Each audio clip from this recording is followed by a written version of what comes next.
আজকের এই কর্মী সম্মেলন সম্মানিত জেলা আমির, উপস্থিত বিশেষ অতিথিবৃন্দ, বাংলাদেশ জামাতে ইসলামীর নির্বাহী পরিষদের অন্যতম সদস্য, সাতক্ষীরা মাটি ও মানুষের প্রিয়জন জনাব অধ্যক্ষ ইজ্জতুল্লাহ, অন্যতম সদস্য নির্বাহী পরিষদের জনাব মোবারক হোসাইন,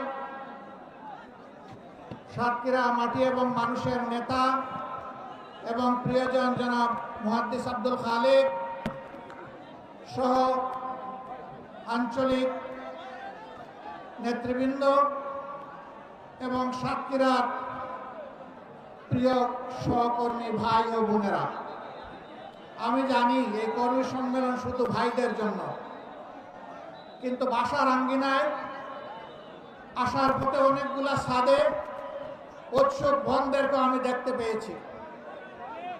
আজকে তাদেরকে আমরা মাহরুম করেছি বলে দুঃখিত। আগামীতে তাদের জন্য কোনো আয়োজন করা হবে বলে আমি প্রত্যাশা রাখি ইনশাআল্লাহ। আপনারা সবাই কেমন আছেন? আল্লাহ রাব্বুল আলামিন ইজ্জতের সাথে আপনাদেরকে ভালো রাখুন। এই মাটিকে আমরা খুব ভালোবাসি। কোরআনের পক্ষে কথা বলতে গিয়ে, আল্লাহর দ্বীনের পক্ষে কথা বলতে গিয়ে, মজলুম নেতৃবৃন্দের পক্ষে কথা বলতে গিয়ে বাংলাদেশের কোন জেলা এত বেশি জীবন এবং রক্ত উপহার দেয়নি। এই জন্য সাতক্ষীরার অবস্থান বাংলাদেশ জামাতে ইসলামের কাছে অনন্য উচ্চতায়। আল্লাহ তাআলার দরবারে দোয়া করি, আল্লাহ তাআলা ক্রমাগত ভাবে যেন এই জেলার মর্যাদা বৃদ্ধি করে দেন। সম্মানিত ভাই ও বোনেরা, বাংলাদেশ আমাদের প্রিয় জন্মভূমি। আল্লাহ তাআলার বড়ই মেহেরবানি, দুনিয়ার খুব কম জায়গায় এরকম সুজলা সুফলা শ্যামল দেশ মানুষ পেয়ে থাকে। আমরা এমন একটি দেশ পেয়েছি, মাটির উপরে অফুরন্ত সম্পদ, মাটির গর্ভে অফুরন্ত সম্পদ, সমুদ্রের গর্ভে অফুরন্ত সম্পদ। আমাদের এই সম্পদগুলো জনগণের উপকারে আসছে না। যারা জনগণের ত্রাতা হয়ে কর্তা হয়ে বিভিন্ন সময় দেশ শাসন করেছেন, জনগণের সম্পদ সুকৌশলে চুরি করে তারা তাদের পকেটে ঢুকিয়েছে। এই জন্য বাংলাদেশের জনগণ তাদের প্রাপ্য হিস্সা পায়নি, সুষম উন্নয়ন হয়নি।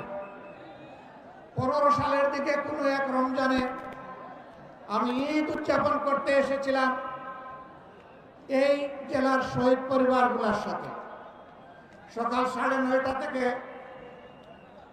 অথবা সকাল 10টা থেকে রাত 9:30 পর্যন্ত আমি এই জেলার ভাঙ্গাচোরা খানা খন্দকে ভর্তি রাস্তাগুলা দিয়ে গাড়ি ফেলে আমি এবং আমার সঙ্গী 2টা মোটরসাইকেলে চড়ে সারা জেলা ঘোরার চেষ্টা করেছি।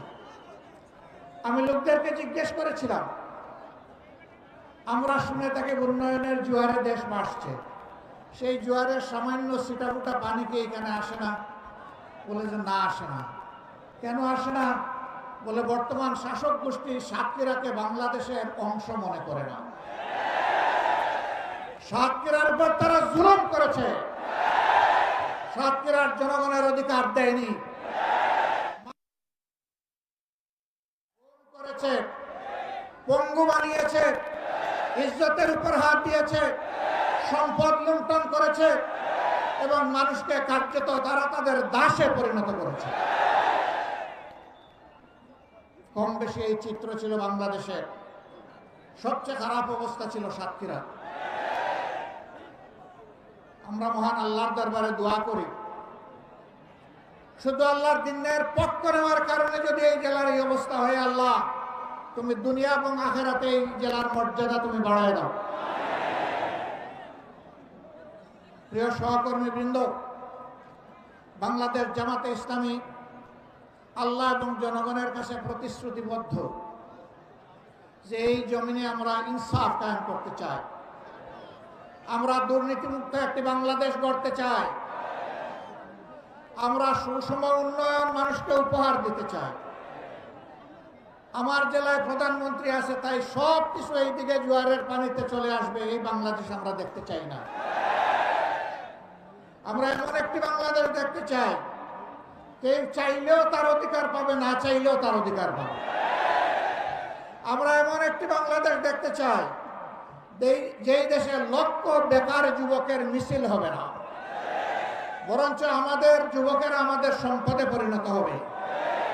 তাদের হাতে মূল্যহীন এক টুকরা সার্টিফিকেট ধরিয়ে দেওয়া হবে না, বরঞ্চ শিক্ষা সমাপনীর সাথে সাথে তাদের হাতে কাজ তুলে দেওয়া হবে।